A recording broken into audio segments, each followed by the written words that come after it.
میرے بھائیو اور دوستو، اللہ تعالیٰ نے انسان کو جسم اور روح ان دو چیزوں کے مرکب سے پیدا فرمایا ہے۔ جسم کے بننے کا نظام اور ہے اور روح کے بننے کا نظام اور ہے۔ جسم کسی اور جگہ بنتا ہے اور روح کہیں اور سے آتی ہے۔ جسم زمین اور زمین کی غذاؤں کے مختلف مراحل پیش در پیش سے وقد خلقکم اطوارا، وہ مختلف شکلیں بدلتا بدلتا ایک روپ میں ڈھلتا ہے، اور روح ایک لطیف اللہ کا امر ہے جس کا علم انسان کو نہیں دیا گیا۔ یسألونک عن الروح قل الروح من امر ربی وما اوتیتم من العلم الا قلیلا، کہ روح ایک اللہ کا امر ہے جس کے بارے میں تمہارے پاس کوئی علم نہیں ہے، لہذا اس کی تفصیل تم سمجھ نہیں سکتے ہو۔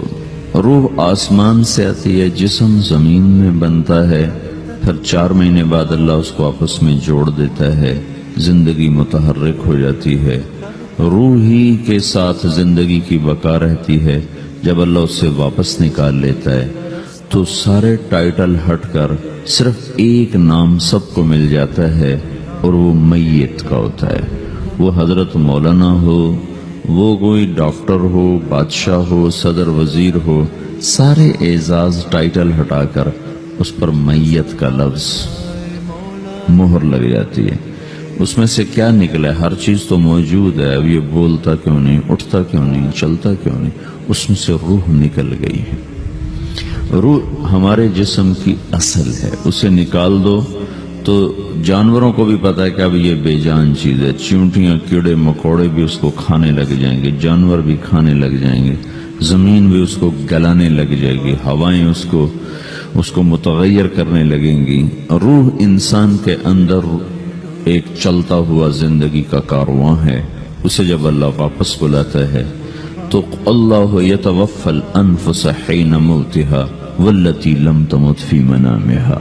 موت کیا چیز ہے؟ اس کے 200 جواب ہیں سائنس کی کتابوں میں، اور 200 جواب بذات خود بتا رہے ہیں کہ یہ ایک جواب بھی ٹھیک نہیں ہے، اور قرآن ایک جواب دیتا ہے اور وہی حرف آخر ہے، قل یتوفاکم ملک الموت اللہ یتوفی الانفس حین موتها۔ اللہ ہے جو تمہاری روحوں کو موت کے وقت کھینچ لیتا ہے، تمہارے جسم سے نکال لیتا ہے۔ تو میرے بھائیو،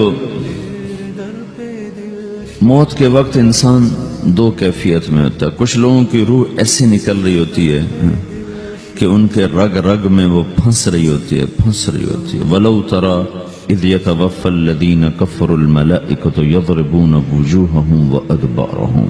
کاش تم دیکھ سکتے وہ منظر جب اللہ کے فرشتے نافرمانوں کی روح کو نکال رہے ہوتے ہیں تو ان کے منہ پہ بھی مارتے ہیں، ان کی کمر پر بھی مارتے ہیں۔ اور اخرجوا انفسکم اليوم، نکالو آج اپنے روحوں اور جانوں، اب تم بچ نہیں سکتے ہو۔ وہ پیچھے ہٹنا چاہتے ہیں، رب ارجعون، مجھے واپس کر دے تھوڑی دیر کے لیے، لعلی اعمل صالحا، اب میں پورا ٹھیک مسلمان بن کے چلوں گا۔ تو اس کے جواب میں ہوتا ہے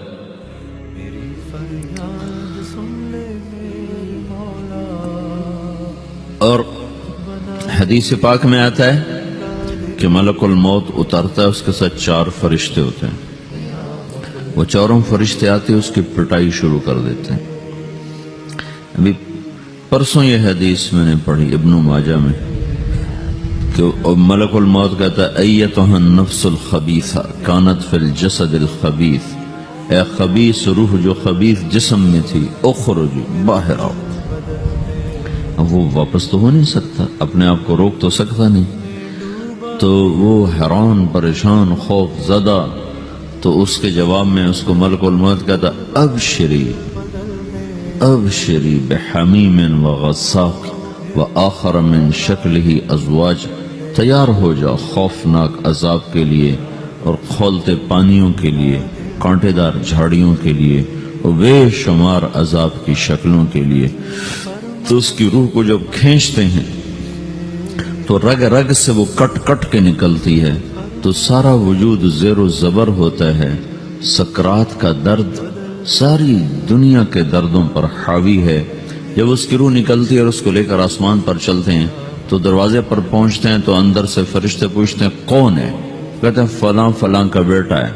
کا نفس خبیثہ فی الجسد الخبیث، یہ تو وہی بدماش ہے جو بدماش جسم میں تھا، یہ وہ بدبخت روح ہے جو بدبخت جسم میں تھی، اس کے لیے آسمان کے دروازے نہیں کھل سکتے، اسے واپس کر دیا جائے۔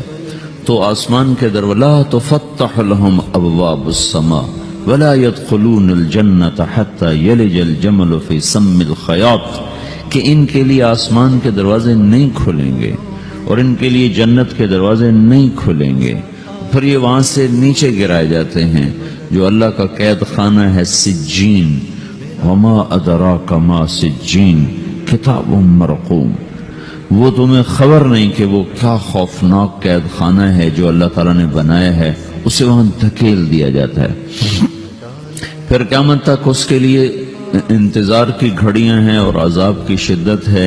اور جب کوئی نیک آدمی اللہ تعالیٰ کے دربار میں جانے کا اس کا وقت آتا ہے تو اللہ تبارک و تعالیٰ فرماتے ہیں ان الذین قالوا ربنا اللہ ثم استقاموا تتنزل علیہم الملائکۃ الا تخافوا ولا تحزنوا وابشروا بالجنة التي كنتم توعدون نحن اولیاؤکم فی الحیاة الدنیا وفی الآخرة ولکم فیہا ما تشتہی انفسکم ولکم فیہا ما تدعون نزل من غفور الرحیم۔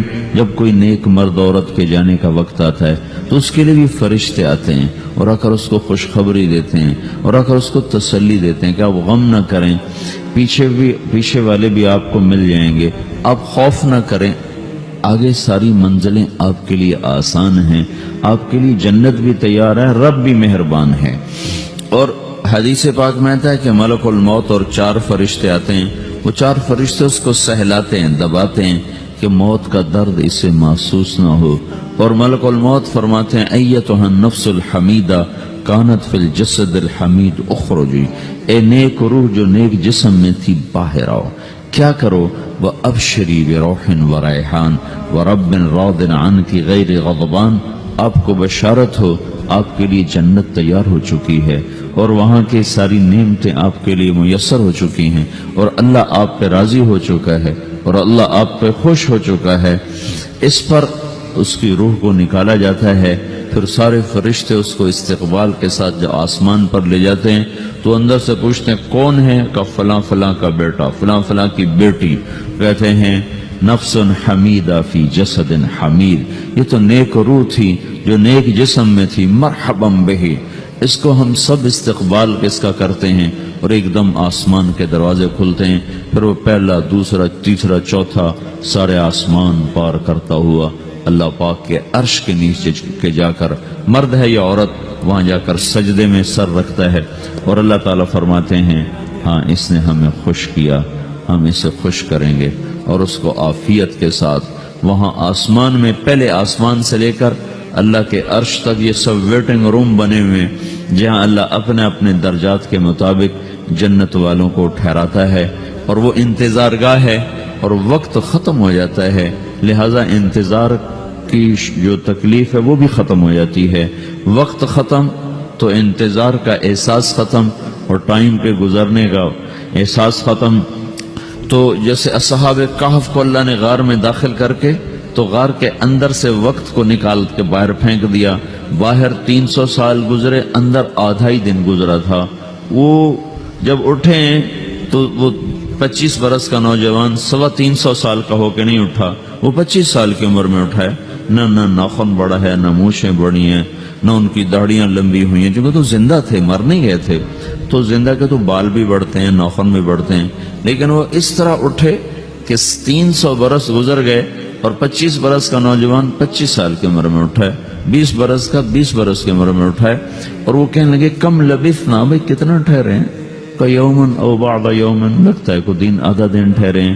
وہ صحیح کہہ رہے تھے، باہر اللہ تعالیٰ نے وقت کی گھڑی کو چلائے رکھا اور اندر غار میں اس کو سوئچ آف کر دیا، نکال دیا، یہاں وقت کو داخل نہیں ہونے دیا، تو وقت کے گزرنے سے جو بھی اثرات مرتب ہوتے ہیں وہ ان پر مرتب نہیں ہوئے، تو وہ آدھے ہی دن کے بعد اٹھے ہیں، باہر 300 سال، اندر آدھا دن.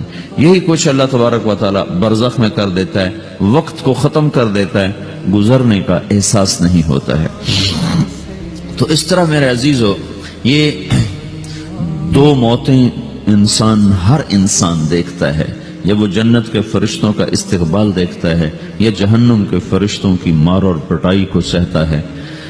رابعہ بصری رحمت اللہ علیہ کا انتقال ہونے لگا تو انہوں نے رات کو فوت ہوئی تو انہوں نے اپنی خادمہ کو بولا کہ فرمایا کہ کسی کو بتانا نہیں، جب میں مر جاؤں تو پڑوس میں 2-4 کو بلا کر نا میرا جنازہ پڑھوا دینا، اور جس کرتے میں تہجد پڑھتی تھی وہی میرا کفن بنا دینا، اور صبح بے شک لوگوں کو بتا دینا، میرے مرنے کے بعد میری میت کو رکھنا نہیں، فوراً دبا دینا. جب ان کا انتقال ہوا تو انہوں نے پڑوس کے 2-4-10-20 آدمی بلائے اور ان کو تدفین تجہیز سب کچھ ہو گئی. صبح شور مچا کہ وہ رابعہ بصری کا انتقال ہو گیا. تو اگلے دن وہ خواب میں اس خادمہ کو ملی اور کہا بیٹی تیری بڑی مہربانی، تو نے میری وصیت کے مطابق عمل کیا. اس نے دیکھا کہ انہوں نے ایک خوبصورت سبز لباس پہنا ہوا ہے. تو وہ فرمانے لگی، انہوں نے سوال کیا کہ آپ کے ساتھ قبر میں کیا ہوا؟ تو وہ کہنے لگی کہ میرے پاس منکر نکیر آئے تھے اور مجھ سے کہنے لگے من رب کی، تیرا رب کون ہے؟ تو میں نے کہا سبحان اللہ، 40 برس جس کو میں نہ بھولا سکی اس کو 4 ہاتھ زمین میں آ کے میں بھول جاؤں گی. ان کا 42 برس کی عمر میں انتقال ہوا تھا. تو وہ کہنے لگے سبحان اللہ، جس کو میں 40 برس نہ بھولا سکی میں اسے 4 ہاتھ زمین کے اندر آ کے بھول جاؤں گی. تو منکر نکیر کہنے لگے اس کا کیا حساب لینا؟